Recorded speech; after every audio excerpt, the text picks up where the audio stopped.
All right, good day, ladies and gentlemen. Thank you for joining me on another great episode of your favorite political talk show, The Truth with Ben Jokes. Now, yesterday was June 12th, Democracy Day, and most Nigerians had only terrible things to say about what we call democracy here in Nigeria. They also had heartbreaking things to say about the state of the nation generally. So many events occurred yesterday. There was the fall of Tinubu at Eagle Square. There was a national address by him too. And all that stirred up all forms of reactions and confabulations throughout Nigeria. But one thing happened, and this has happened too many times already. No matter what Nigerians are discussing, no matter the issues trending, once Peter Obi gets on a TV station for an interview, the nation stands still. And after the interview, the highlights of it become national talking points. We saw that again yesterday. Tinubu addressed the nation, but it was Peter Obi's interview on Arise that stole the Democracy Day, June 12th. In the interview, he gave a response that thrilled everyone. He was asked to comment on the remarks of Doyin Okupe and Wole SOYINKA, and his answer was concise, brilliant, thought-provoking, chastising, but extremely humble at the same time. Before I show you his answer and how Nigerians reacted, let me quickly show you this video. The video is actually a part of that same interview, and here Peter Obi further proves that he is the man that the nation needs to get out of this current quagmire. See the video. Charles, the first thing you do as a leader who inherited a difficult situation is to lead by example, and it starts by your own style, by your behavior, your conduct, how you manage the resources. You cannot say that things are difficult when you're living in conspicuous consumption. The things you don't do. Nigeria today is a country with the highest amount of people without homes, over 24 million. Yet, you're spending 20-something billion to build a house for one person. Mr. Charles, are you saying that a vice president of Nigeria cannot live in a 4-bedroom house? So that's where you start.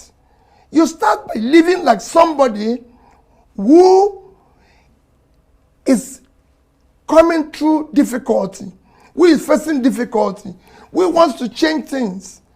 That's how we do it.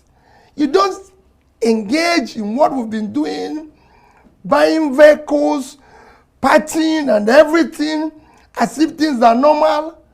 When you say there's difficulty, you need to deal with the issue of cutting the cost of governance. It is not enough to say, oh, we're going to go through problem. If we're going to go through problem, this is very simple. You enter a plane. There's a bad weather. There's going to be a turbulence. The pilot says, we're going to go through bad weather.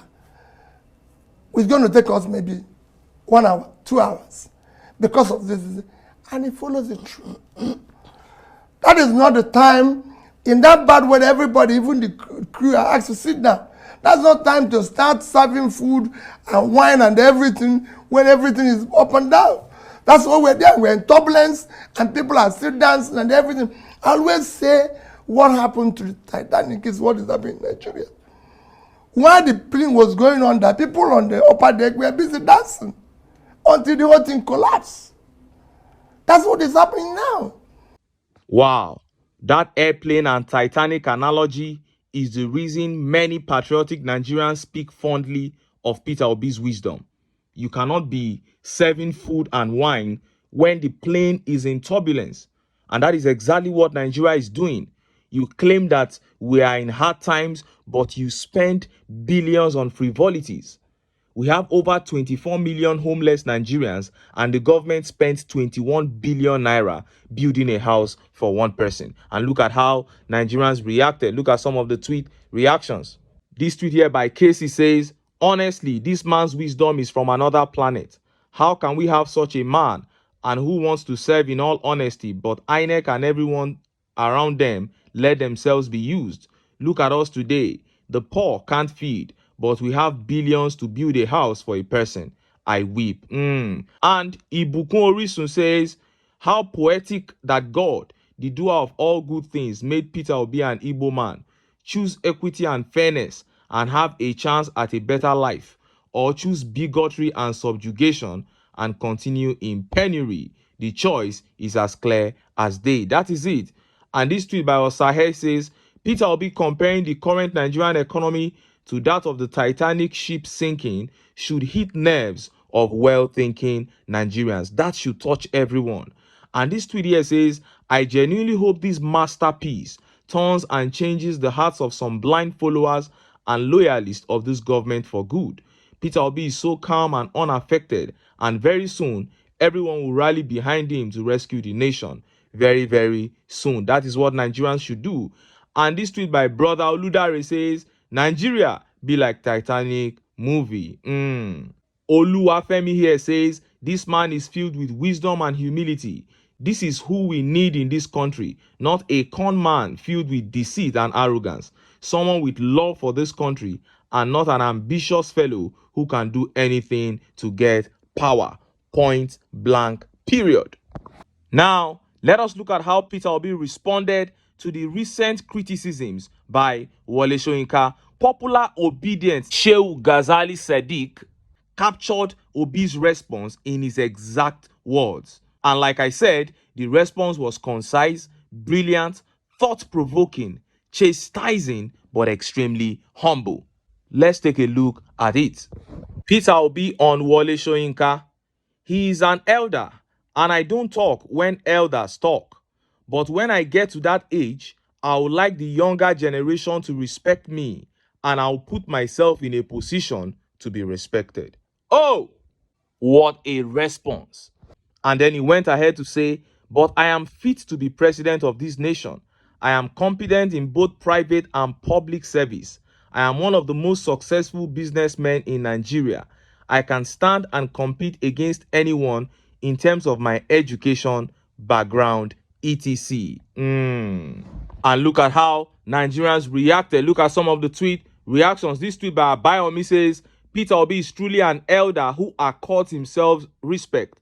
An elder is a man of equity, foresight, emotional intelligence, and most importantly, balance. A man is not a man by gender definition. Neither is an elder by cultural appropriation. Wole Soyinka got what he deserved. And this tweet by Silas says, did you see how he subtly responded to the question? Not bat idiots who chases clouds. Soyinka is a national disgrace. Oh, and Ade here says, Obi knows these evil politicians very well. He therefore chose his words. His answers are succinct, clear, and simple that address the questions. The question is, if you can't find anything against someone and he is loved by the people across the nation, then leave him alone. That is it. It's as simple as that. And in other news, my fall was swagger. I prostrated for democracy and social media was confused. Tinubu reacts to falling during the June 12 celebration. Tinubu has reacted to his tripping and falling at the Eagle Square in Abuja on Wednesday while boarding the parade vehicle during 2024 Democracy Day celebration.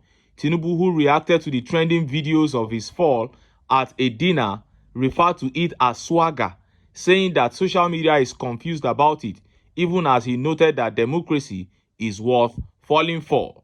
Reporters reported on Wednesday that Tinubu tripped and fell while boarding the parade vehicle at venue of the 2024 Democracy Day.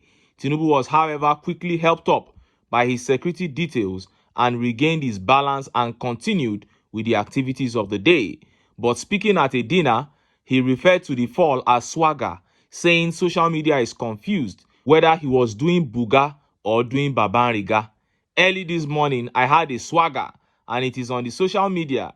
They are confused whether I was doing buga or doing babariga, but it is a day to celebrate democracy while doing dobale for the day. I am a traditional Yoruba boy. I did my dobale, he said. And Alex here says, no, social media was not confused. Rather, they went agog that just as Nigerian economy fell yakata with swagger under your watch, you also fell yakata with swagger on a democracy day, because they all know that the process that brought you into power was highly undemocratic. Chai. And this tweet here says, Tinubu's fall is a symbol of the decay of our political system. We need leaders who will stand strong for the people, not those who prioritize personal image and power. Well, Nigerians have said it all. What is left now is for us to unite, because that is where our strength is. I keep saying it. The reason why the political class have been able to hold this country down for so long in poverty and squalor is because they are united towards one aim, which is to enrich themselves, to fatten their pockets. If the people can unite because of the power of number, they will easily take their country back from this wicked political class. But until then, make I still enter town. Make I go get some ogbonge political news wey una go like. Why? Because of una na I dey here. So don't go away. Don't go.